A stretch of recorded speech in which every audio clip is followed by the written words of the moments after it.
Good morning students. ये video मैं मैसूर कर्नाटका के स्टूडेंट्स के लिए बना रहा हूँ जिस कोर्स में आप स्पेशलाइजेशन करना चाहते हो उसके बारे में डिटेल में डिस्कशन हम लोग यहाँ करने वाले हैं।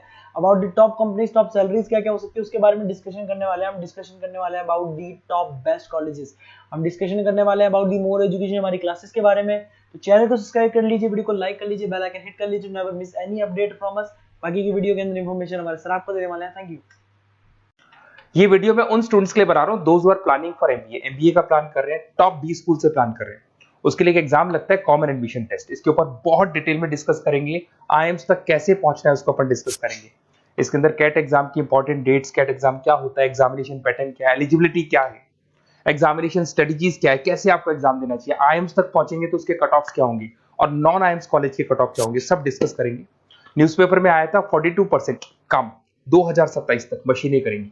तो आर्टिफिशियल इंटेलिजेंस और मशीन लर्निंग की बहुत जबरदस्त डिमांड आने वाली है। तो आप लोग एमबीए में जो स्पेशलाइजेशन चूज करेंगे, वर्ल्ड इकोनॉमिक फोरम भी ये बात बोल रहा है कि इसमें फास्टेस्ट ग्रोइंग जॉब जिसमें आपको big data specialist, fintech engineer, AIML software developer 2025 से लेकर 30 के बीच में इनकी डिमांड आएगी। तो आप एमबीए में जो स्पेशलाइजेशन चूज करें उसमें ये वाले स्पेशलाइजेशन रखना, फिनटेक वाला, बिग डेटा वाला, इसकी जबरदस्त डिमांड आने वाली है। बहुत सारी जॉब्स है जो जाने वाली है, जैसे 2025 से 30 के बीच में आपका पोस्ट ऑफिस क्लर्क है, बैंक टेलर है, data entry, cashier, ticket checker. अगर आप कैशियर की बात करें, जरूरत ही नहीं है बैंक में, आप विड्रॉल भी मशीन से कर रहे हो, डिपॉजिट भी मशीन में करवा रहे हो, पासबुक अपडेट मशीन से हो रही है, तो यहाँ पे मशीनें काम कर रही है। तो बहुत सारी जॉब्स आने वाली और जाने वाली है। तो आप स्पेशलाइजेशन वो चूज करना जिसकी मार्केट में जबरदस्त डिमांड है। बेसिकली मेरा क्लासेस चलता है, मैं एमबीए को पढ़ा रहा हूँ 2006 से। 17-18 साल का एक्सपीरियंस है, बहुत सारे बच्चे निकाल चुका हूँ मेरे पास। अब देखो आपको क्लासेस दिखाई दे रही होंगी। उसके अलावा सबसे इंपॉर्टेंट चीज आईएम अहमदाबाद। मैं हर साल बच्चों को आईएम अहमदाबाद लेके जाता हूँ। 50-60 स्टूडेंट्स जाते हैं, साथ में मेरे लेक्चर्स भी होते हैं वहाँ पे। तो आप लोग, IIM Ahmedabad is a dream college of MBA. अगर मैं एमबीए की बात करूँ तो एमबीए का जो ड्रीम कॉलेज है वो आईएम अहमदाबाद है। तो आप ये मान के चलो, इस कॉलेज के लिए बच्चा पढ़ता है और कैट का एग्जाम देता है। अगर यहाँ से बच्चा निकलता है तो बहुत बड़ा पैकेज लेके निकलेगा। देखो हर साल मैं बच्चों को लेके जाता हूँ, दिख रहा होगा आपको। उसके अलावा मैं मुंबई में पढ़ा रहा हूँ, जयपुर में मैं पढ़ा रहा हूँ। अच्छा, अलग अलग कॉलेजेस में एज अ गेस्ट में वर्क कर रहा हूँ।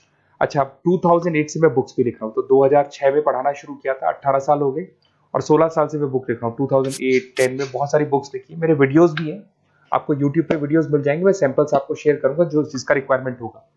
अगर आपको बेस्ट कॉलेज का रिक्वायरमेंट हो, बेस्ट कॉलेज का रिक्वायरमेंट हो, या फिर कैट के लिए कैसे स्टडीज करनी है उसका रिक्वायरमेंट है कि कौन कौन से कोर्सेज हैं कैट में, कहाँ पे आपको एडमिशन लेना चाहिए और किस तरीके से स्टडीज करनी है, कट ऑफ क्या जाएगा, तो उसके ऊपर आप डिस्कस कर सकते हो। मेरा नंबर है, इस पर कॉल कर सकते हो। बाकी मैं अगर क्लास में रहता हूँ तो आप मेरे को व्हाट्सअप कर सकते हो, अपना name, number, city, state, course और कहाँ से आपको अपना एमबीए करना है और किस तरीके से कैट का प्रिपरेशन करना है। अब अपन आते हैं एक एक करके कैट के स्पेशलाइजेशन पे। What about CAT? देखो, कैट का जो एग्जाम है वो आईएम्स लेता है, इंडियन इंस्टीट्यूट ऑफ मैनेजमेंट। इसमें एमबीए पीजीडीएम करवाता है। मोड आपका जो है ऑनलाइन बेस होता है, कंप्यूटर बेस्ड मोड होगा आपका। ड्यूरेशन 2 घंटे का आपका पेपर होगा। इसमें आपको verbal ability, reading comprehensive, data interpretation, logical reasoning and quant मिलेगा। तो 3 सेक्शन में डिवाइडेड है पेपर। आपको हर सेक्शन में 40 मिनट्स मिलती है। 2 घंटे का आपका पेपर है, तो उसको कंप्लीट करना है। तो इसमें पढ़ना कैसे है, उसकी स्ट्रेटजीज क्या है, इसको अपन आगे डिस्कस करेंगे। देखो आपको इंपॉर्टेंट डेट्स दिखाई देंगी। नोटिफिकेशन इसका जुलाई 25 तक आ जाता है। उसका रजिस्ट्रेशन अगस्त में स्टार्ट होते हैं, सितंबर में आपका लास्ट डेट है, एडमिट कार्ड अक्टूबर में आता है, नवंबर में लास्ट संडे, जो लास्ट संडे होता है नवंबर का, उस दिन एग्जाम लगता है इसका, और जनवरी तक रिजल्ट आ जाता है। अब देखो इसमें बहुत सारी चीजें जो अपन डिस्कस करेंगे। टोटल इसमें 66 मार्क्स का पेपर होता है, वेरी भी करता है थोड़ा बहुत। 40 मिनट्स पर सेक्शन को मिलता है। इसके अंदर आपका इंग्लिश है, रीजनिंग है, क्वांट है, इनके लिए अलग अलग टाइम मिलता है। 1/3 इसमें नेगेटिव मार्किंग रहती है, मतलब अगर आपने कोई किसी ऑप्शन बेस्ड क्वेश्चन को तुक्का मारने की कोशिश की तो 1/3 कट जाएगा।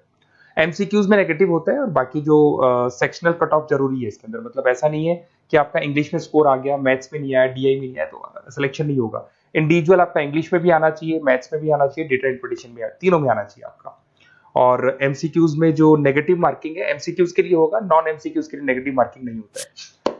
उसके अलावा अगर मैं एलिजिबिलिटी की बात करूं तो जनरल का अगर स्टूडेंट है तो 50% मार्क्स चाहिए। अगर आपका 50% से कम है, you are not eligible to give the CAT examination. अगर एससी, ओबीसी, रिजर्व कैटेगरी से है तो 45% आपको चाहिए। देखिए, और एज लिमिट नहीं है, कोई भी बच्चा एग्जाम दे सकता है। फाइनल ईयर का स्टूडेंट दे सकता है, फाइनल ईयर होने के बाद भी वो एग्जाम दे सकता है।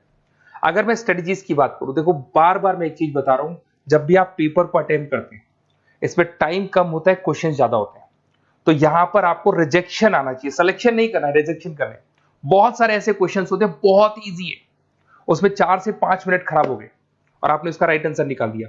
अरे भाई वो 5 मिनट में 5 क्वेश्चंस करने थे आपको, उस क्वेश्चन में फंस के आपने 5 मिनट खराब कर दिए। तो जो क्वेश्चन इजी और आपको लग रहा है सॉल्व हो जाएगा बट टाइम लेगा, आप उसको छोड़ दो, रिजेक्ट कर दो। वो क्वेश्चंस करने हैं जिसमें टाइम कंज्यूमिंग कम होता है। आप अगर टाइम को एकदम से वेस्ट कर देंगे ना, तो बाद में रियलाइज होगा टाइम चला गया, क्योंकि मैनेजमेंट एप्टीट्यूड टेस्ट है, जैसे गवर्नमेंट एग्जाम के टेस्ट होते हैं। तो यहां पर क्या टाइम सबसे बड़ा इंपॉर्टेंट फैक्टर होता है आपका। तो बेसिकली एक्यूरेसी होना चाहिए, स्पीड होना चाहिए और आपका टाइम बैलेंस होना चाहिए, और साथ के साथ कौन सा क्वेश्चन छोड़ना है और कौन सा करना है। बहुत सारे क्वेश्चन होते हैं जिसमें लालच देता है, करो करो करो, बाद में पता लगता है फंस गया उस क्वेश्चन के अंदर, और फंसने का टाइम चला गया। तो टाइम नहीं जाना है इसके अंदर। उसके अलावा देखो, अगर मैं आईएम्स की बात करता हूँ, आईएम्स में 99% आईएम अहमदाबाद इज 99% आपको चाहिए। उसके बाद में अगर मैं बात कर दूं, बेंगलोर 99, कोलकाता 99, लखनऊ में 97 टू 98 चाहिए, इंदौर कोझीकोड में 95 टू 97। तो परसेंटाइल तो मान के चलो, अगर आपको टॉप कॉलेज चाहिए ना, तो 99 प्लस परसेंटाइल चाहिए आपको, ठीक है। उसके अलावा अगर अपन देखते हैं एफएमएस दिल्ली, नॉन एक्सेप्टेबल जो कैट का एग्जाम तो लेते हैं बट नॉन आईएम्स है, वो भी 99 मांगता है। एसपी जैन भी 85 टू 95 मांगेगा। एमडीआई गुड़गांव 95 परसेंटाइल मांगता है। आईएनटी गाजियाबाद 85 टू 90 मांग रहे हैं। तो कॉलेजेस तो बहुत हैं, और ये मान के चलो आप 80 से लेके 99 के बीच में अगर आ जाते हो तो आपको टॉप 20 स्कूल्स मिल जाएंगे। अगर आईएम्स भी नहीं मिलता है तो उसके नीचे के स्कूल्स मिल जाएंगे। बाकी अगर इसको डिटेल में आपको डिस्कस करना है तो मेरा नंबर है, आप कॉल कर सकते हैं। अच्छा, उसके अलावा मेरा नंबर आपको दे दिया मैंने, अगर मैं कल क्लास में हूं या कॉलेज में फोन नहीं उठाता तो व्हाट्सएप कर देना, अपन डिटेल में डिस्कस करेंगे सारी चीजें, और कहां से आपको कैट करना चाहिए, कौन सा इंस्टीट्यूट बेस्ट रहेगा वो भी मैं आपसे डिस्कस करूंगा, कौन से कॉलेज में आपको एडमिशन लेना चाहिए वो भी डिस्कस करेंगे, किस तरीके से आपको पढ़ाई करनी है, नोट्स कैसे मिलेंगे, वीडियोस कैसे मिलेंगे, सब डिस्कस करेंगे। Okay, best of luck for your CAT examinations. और कोई कॉलेज से रिलेटेड क्वेरी है तो वही आप मेरे को कॉल कर सकते हैं। Okay, best of luck.